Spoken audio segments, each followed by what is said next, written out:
pemirsa yang berbahagia, saya sampaikan, orang banyak ketika sakit mengeluh, tidak terima mengapa aku sakit. Ya. Ini saya contohkan, saya sampaikan, seorang Gus Dur, beliau diberi cobaan dengan tidak bisa melihat, bahkan sampai menjadi presiden pun dia tidak bisa melihat. Pernah ada seorang yang ingin, istilahnya itu bagaimana, ingin mengobatkan supaya bisa melihat. Apa kata Gus Dur? Beliau mengatakan, saya sudah rela, sudah menerima. Loh, saya ridho apa yang diberikan Allah. Ini luar biasa, dan tidak pernah mengeluh. Coba, apa pernah mengeluh? Bahkan kita lihat dari cara sepak terjangnya, seakan dia bukan orang tidak melihat, dia biasa saja. Ketika di hadapan orang banyak dia bilang seperti apa, seakan-akan orang melihat biasa. Ini luar biasa. Karena banyak orang, apalagi dicoba seperti itu, kebanyakan itu tidak kuat. Saya pernah melihat tetangga saya itu sakit di tempat tidur sampai 5 tahun. Sampai pikirannya itu hilang. Artinya apa? Ketika ada pengumuman di musola, inna lillahi wa inna ilaihi rajiun, telah meninggal dunia si fulan bin fulan, dia mengatakan, lah aku kapan ya? Kok bukan saya? Saya sudah bosan hidup dan tidak kuat. Kenapa saya tidak dipanggil-panggil mati? Itu tidak boleh ya. Nah, ini kan tidak kuat. Nah, oleh karena itu, justru sebetulnya ketika kita dicoba di alam dunia ini dengan sakit, kita itu berbahagia. Karena apa? Berarti kita itu siksanya itu lebih ringan di dunia daripada di akhirat.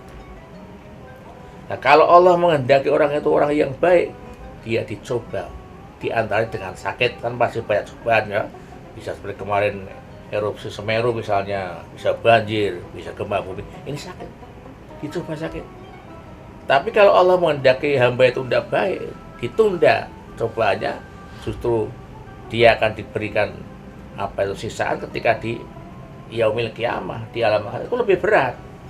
Sehingga besok dikatakan di sana itu orang pada pingin kembali bahwa itu dapat dicoba di dunia saja, jangan di akhirat, kan lebih berat. Dalam hal ini Rasulullah mengatakan, idza aradallahu bi 'abdihil khaira, jika Allah mengendaki hambanya kebaikan, ajjalalahul uqubah fid dunya, dia diberikan cobaan, bisa berupa sakit di dunia. Kebalikannya, wa idza aradallahu bi 'abdihi syarra, kalau Allah menghendaki orang ini orang yang jelek, yang buruk, maka amsaka, Allah akan menahan cobaan itu, anhu bidambi, menahan dosa-dosa itu, tahan hatta yuafiyah, sehingga dia akan sampai besok dibalas di yaumil qiyamah. Nah, sebelumnya kita bisa menerima seperti ini, kita itu kan hidup ini tidak punya beban. Tapi memang tidak mudah ya, artinya itu orang enak ya. Jadi Allah itu memberikan pahala itu ya, sehat diberikan pahala, sehat diberikan pahala. Karena itu ketika sehat kita biasakan untuk berbuat yang baik. Karena nanti ada di belakang hadis yang mengatakan bahwa orang sakit itu akan diberikan pahala apa yang selama sehatnya itu dia kerjakan. Secara umum Allah memberikan penjelasan dalam surat Al-Baqarah ayat 125 bahwa hidup ini pasti akan dicoba. Qala Allah Ta'ala, walanabluwannakum bisyai'im minal khauf, sungguh kami Allah akan mencoba kamu dengan sesuatu yang berupa rasa takut. Kadang kita kan merasa takut ya, besok gimana, nanti bisa makan apa enggak, ya keluarga gitu ya, rasanya bagaimana ya, saya nanti lulus apa gitu ya, saya tuh bisa kerja dalam bahaya. Ini ada khauf, ini cobaan juga dari Allah. Walju, lapar, kurang makan ya, cari kerjaan sulit misalnya, ini juga cobaan.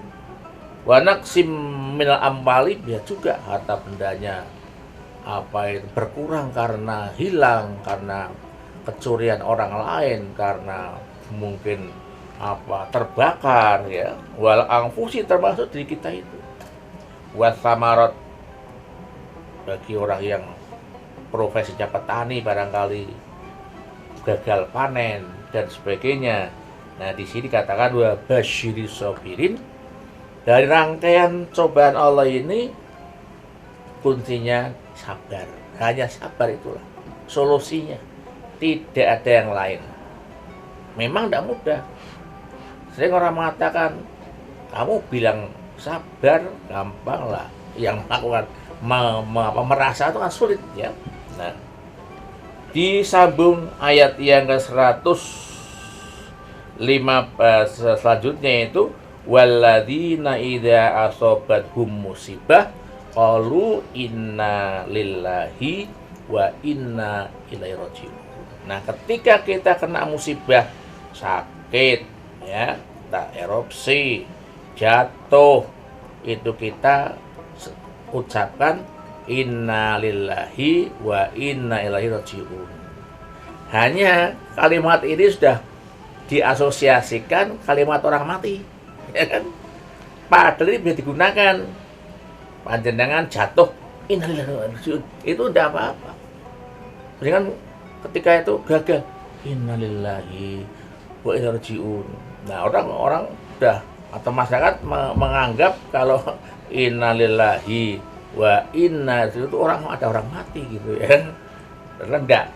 Karena umumnya biar dikatakan disebutkan kalau ada orang mati baru kalimat dibaca. Ketika ada orang yang mengatakan inna lillahi wa inna ilaihi raji'un, ada yang menanggapinya, itu meninggal dunia ya. Ya Allah Gusti, padahal teman sekelasku dulu. Ada yang menanggapi alhamdulillah. Orang ada ngomong tarjih itu alhamdulillah. Karena apa?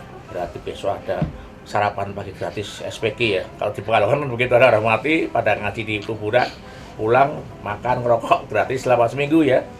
Bahkan ketika ada yang terakhir masih tanya penjaga masjid, Pak, tanya apa ada penguasa mati enggak? Loh, orang mati. Saya mau nembal mau SPG gitu ya. Nah, ulaika alaihim sholawatu min rabbihim wa rahmah wa ulaika humul muhtadun. Mereka itulah orang yang mendapatkan rahmah, mendapatkan selawat ya. Lalu bagaimana? Kenapa kok orang beriman itu masih dicoba? Jangan kemana-mana pemirsa setelah yang berikut ini.